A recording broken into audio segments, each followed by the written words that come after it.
সেনাবাহিনীর একটা প্রত্যক্ষ সরাসরি ইনভলভমেন্ট ছিল ইঞ্জিনিয়ারিং এর সাথে, এবং সেইভাবেই সেনাবাহিনীর নেতৃত্বেই মূলত আমার এই আসনে ইঞ্জিনিয়ারিংটা হয়েছে।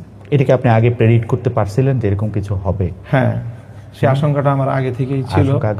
আগে থেকেই ছিল, মানে কারণ আমি আগে থেকেই আমার কাছে যেগুলো সব কথা হয়তো বলা যাবে না, এমন অনেক কথা আছে।